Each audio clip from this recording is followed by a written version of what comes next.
got great news. I managed to book a table for this Sunday at your favorite restaurant. They called me to let me know a spot had opened up suddenly. We can celebrate your birthday there, just like you wanted. I'm sorry, honey. I'm not celebrating my birthday this year. I should have told you sooner, but I got so caught up with work, I forgot to mention it. Why the sudden change of plans? We've been looking forward to this day for months. Brian was so excited about going out for dinner as a family, too. It's only a matter of time until he becomes a teen and starts dreading spending time with his parents. I know, Eliza, but I am due to fly to the United States as part of a parliamentary delegation. I'm leaving tomorrow. I don't think I need to explain why that's more important than a birthday dinner. Right. I just thought it'd be different this time around. But I guess work comes first. Please try not to be too upset. I promise I'll bring back plenty of souvenirs for you and Brian. Okay. Thank you. I love you. I love you too.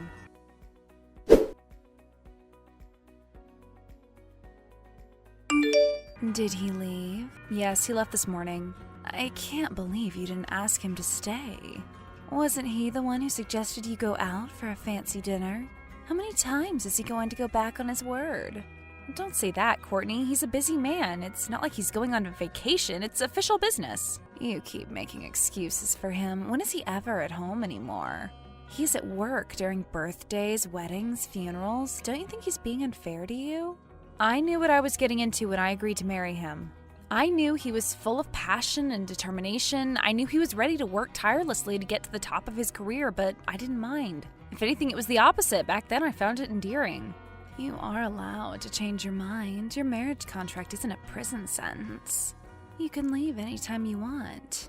You know it's not that simple. Besides, I don't want to give up on our marriage. I love him. Do you mean it? Despite everything he's put you through, has he ever been by your side when you needed him? To this day, I can't forget the desperation in your voice when you called from the hospital that day. I've asked you multiple times to stop bringing that up. I'm sorry, but I can't forget it, and neither should you. You were suffering alone, pleading with him to come to you, and he didn't even bother replying to your texts. Courtney, stop it! He had his phone on mute. What are you trying to accomplish? You're only reopening old wounds. I'm sorry, but seeing my best friend like this, it just breaks my heart. How can you be content with your marriage? How can you say you're in love with a man who's been nothing but cold and dismissive to you? What do you know about my life? You don't know what he's like behind closed doors. He's a loving husband and a caring father. Is he really? Because he seems far from it from what you've told me over the years. I shouldn't have said anything. Why did I think involving a friend in my family affairs was a good idea? I'll learn my lesson and keep things to myself from now on. No, please don't. You can't keep bottling up these negative emotions. It'll only make you feel more miserable in the long term. Didn't you say you felt like a weight was lifted off your chest every time you vented your frustrations? If you no longer wish to speak with me about your issues, perhaps you could find a therapist. You know I can't do that. If the word gets out, Steven's reputation's going to be forever tarnished. I can already see a million different ways his opponents can spin the story. I don't even want to think about the impact it's going to have on Brian's life. But how would the word get out? Therapists are required to maintain confidentiality.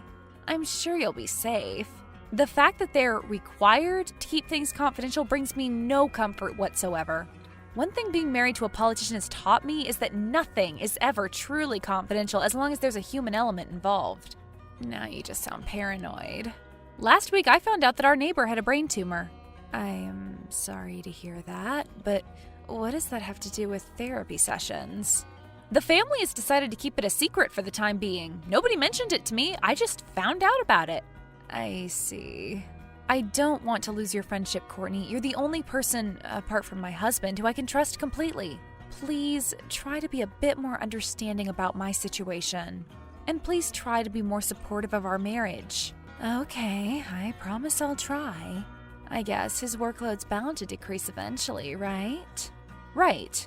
I just thought of something crazy. I don't know if I should tell you, though. I doubt you'd have started if you weren't planning on continuing. Just tell me what it is. You want to get closer to your husband, right? Of course I do. Remember how you said your relationship has started to feel somewhat dull? I do, but hearing you say that somehow makes it seem worse.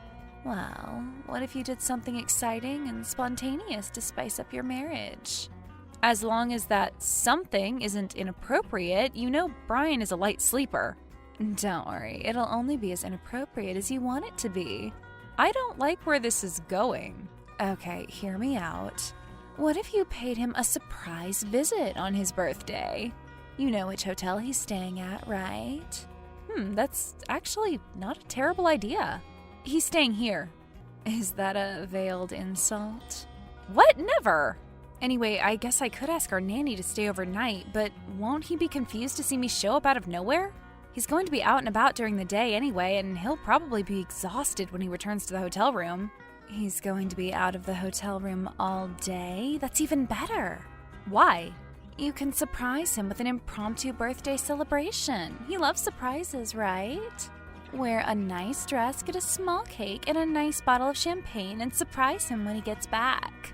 I can't just pop out of the dark and yell surprise. What if he gets a heart attack or gets so startled he drops something important? Oh my God, Eliza, he's a fit, healthy 35-year-old. He'll be fine. I don't know. I don't want to risk it. Besides, aren't surprise parties for fun people in their 20s? I'm not sure I can pull it off. What are you saying? There's no age limit on being a fun-loving person. You'll do just fine. I am sure he'll like it. And if he doesn't, if he gets mad at you for putting so much effort into a surprise, maybe you'll see your relationship in a different light. It's true that he always loved my surprises when we were dating. Maybe this could work. But how'd I get into his hotel room without him knowing? I've got an idea, but you're not going to like it. It's mildly illegal. I don't want to do it then. No, listen.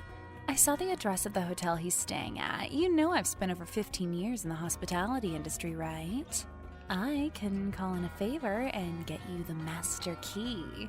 Isn't that dangerous? What if he gets angry and tries to sue the hotel?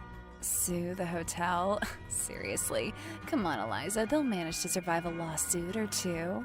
I'm ready to take full responsibility if things end up going south.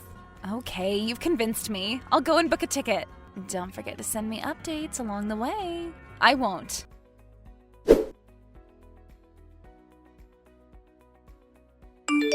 I'm here. I can't believe your plan worked. I've put the cake and the champagne in the fridge since I'm not sure when he'll be coming back.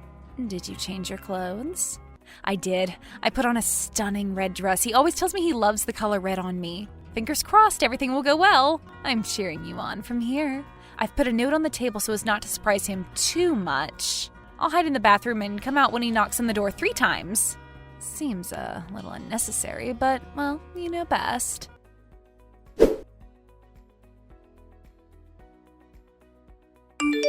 I think he's coming in. I'm so anxious. It'll be fine. Just get ready to wow him. Oh, I don't think he's alone.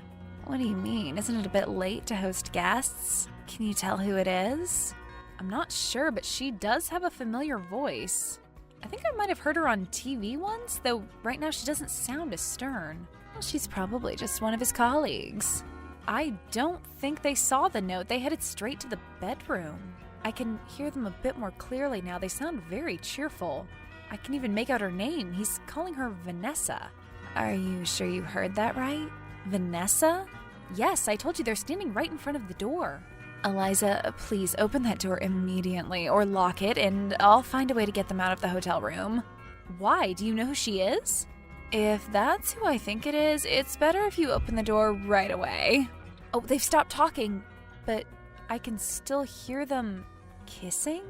I can't believe this. He's cheating on me. I wonder how long this has been going on. I'm going to go out there and confront them.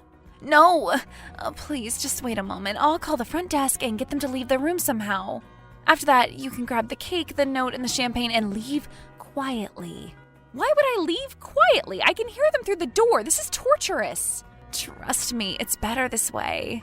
I'm going to confront them. Eliza, wait. Eliza.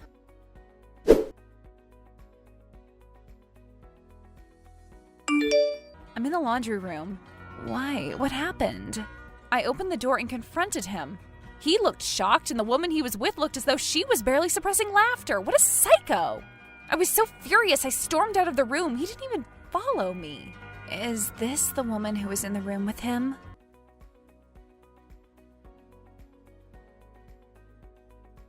Yes, I think so. Her hair looked a little bit different, but it was her.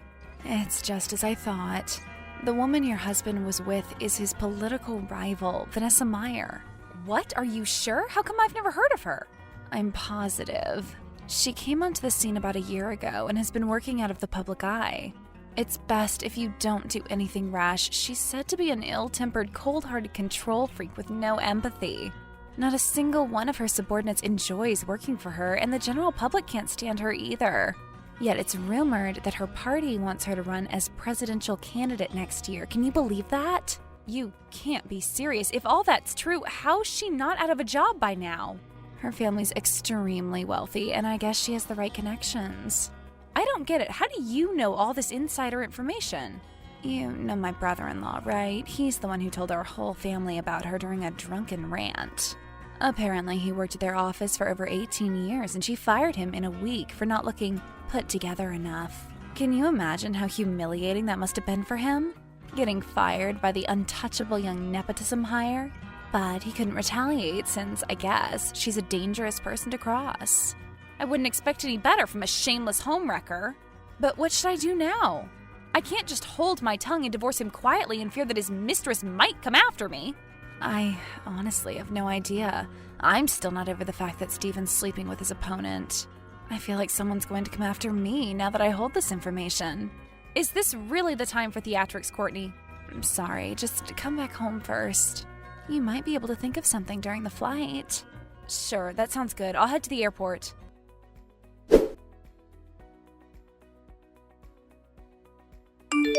Honey, where are you? Are you still at the hotel?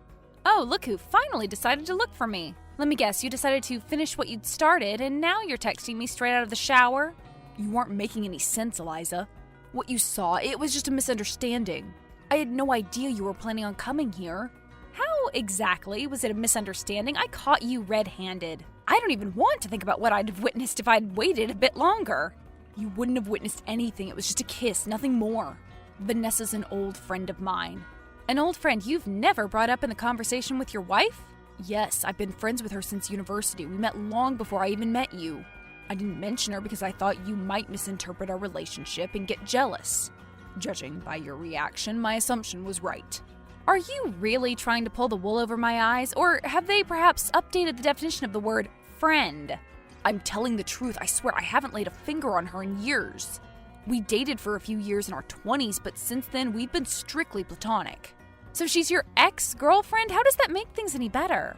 I am telling you this to illustrate that we clearly didn't work out as a couple. We're both in love with different people now, and neither of us is trying to rekindle the old romance. Great, so you're both cheaters. What a great match. Does her beloved know about her infidelity? Would she be mad if I let him know what she's really like? I really don't think he'd mind since they aren't in a relationship. Even then, he might just not care. Look, Eliza, I'm really putting my life on the line here. Vanessa will kill me if she finds out I told you about her unrequited love. Why? Who is it? I can't risk you contacting him. In fact, that ties perfectly into one of the topics I wanted to touch upon. Could you refrain from disclosing her name in the divorce papers? If you want to get a divorce, that is. Personally, I believe we can still work through this. In what world do... Please don't tarnish my mistress's reputation, and let's reconsider the divorce belong next to one another? If you think I'm scared of you or that wicked witch, you're gravely mistaken. Please don't insult her. She's one of the brightest, kindest, and most genuine people I've ever had the pleasure of knowing. She helped me pick out our anniversary gifts. She helped me pay off the mortgage on our house. She introduced me to the people who'd be crucial to the advancement of my political career. I was even thinking of introducing you to one another in the near future. I knew you'd get along well. You can't drag her name through the mud because of a little misunderstanding. Oh, I'm sure knowing her has been quite a pleasure. I hate knowing you're typing out these outrageous words calmly when I'm struggling to see the letters through my tears. I hate that you're reading my desperate words with the same blank look you get when you stand behind a podium and orate about humility and compassion. I hate you, Stephen. I'm sorry, but I really do. I know you don't mean that. You're just saying that in the heat of the moment. Listen, Eliza, we've been married for almost a decade. Think about all we've built together. Think of Brian and his future. Why does he have to suffer for the mistakes of his parents? Mistakes of his parents? God, you have no conscience, do you? Are you going to start listing every single flaw you've found in me over the years? Every little mistake of mine? I just want you to grasp the full gravity of the situation. You're destroying our family over a kiss that meant nothing to either party. We were just exchanging pleasantries and got caught up in the moment. It might as well have been a handshake or a hug. Vanessa's like a sister to me. Well, if that's how you think one should treat their siblings, I am very glad you're an only child. You know that's not what I meant. Stephen, what I saw in the hotel room isn't the only reason I'm asking for a divorce. The truth is, there are years of pent-up frustration and resentment that's been festering inside of me. And what happened today was the last straw. Why didn't you tell me earlier? We could have figured something out. When was I supposed to tell you? Did you ever try to make me feel like I could share my feelings and emotions freely without being dismissed half-heartedly because you had more important matters to tend to? Well, how was I supposed to know what you've been holding back? I thought you were happy with your life. Whatever you desired, vacations, properties, designer items, I went out of my way to attain. I am sorry I don't have the time to listen to you pouring your heart out when I return from a 14-hour workday, but that just comes with the job. Those long hours are part of the deal. You knew what you were getting yourself into, so why are you shifting the full blame on me? Do you think I enjoy spending holidays away from my wife and son? Do you think I wasn't devastated when I finally checked my phone and saw your messages that day? Do you sincerely believe the reason I missed Brian's big play was that I preferred listening to some guy babbling about the crime rate going up because someone had spray painted their initials on a park bench? I am working day and night because I believe in time the work I'm doing can benefit not just the three of us, but the whole country. Please stop. It's too much. It's too late for us. Our relationship, it'll never get better, nor will it ever be the same. So this is final. You really want us to get a divorce? I need some time. Once I get home, I'll think everything over and let you know what I've decided. I understand. Please know that I really do love you. And please think about what I said about Vanessa. She already has a lot on her plate. She doesn't deserve to be punished for trying to cheer me up. You really can't let us end on a good note, can you? Fine, I'll think about it, but I can't promise anything.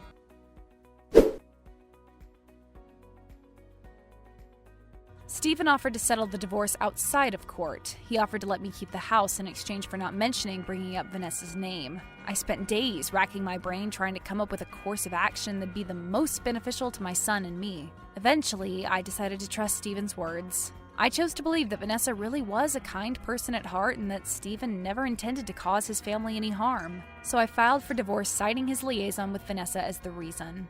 I didn't really have much evidence other than some texts. I was so enraged I'd completely forgotten about collecting evidence. Luckily, Stephen corroborated my account of the day, though he still insisted it was just a kiss and it was a one-off mistake. It's been 5 years since that day and Brian and I are still here, safe and sound. Perhaps I was afraid for no reason after all. In the middle of our divorce proceedings, Vanessa left her party just as quietly as she joined it. I heard she quit politics and moved to the US. I can't say that I'm surprised. Even if she wasn't guilty in the eyes of the law, word tends to get around quickly in our small country, and people aren't too fond of homewreckers. Stephen was also forced to resign amidst the divorce, but I suppose it was more a pre-election gimmick than anything else, since 2 years later he was able to return to his job in a less public role. He was upset that I'd publicly shamed his dear friend, but he got over it fairly quickly since Vanessa herself refused to take any action, legal or not, against me. In order to better co-parent Brian, Stephen and I started attending post-divorce counseling sessions. It's still a long way to go, but I think it's helped us be more amiable with one another. Right now, we're just trying to be good parents to our son.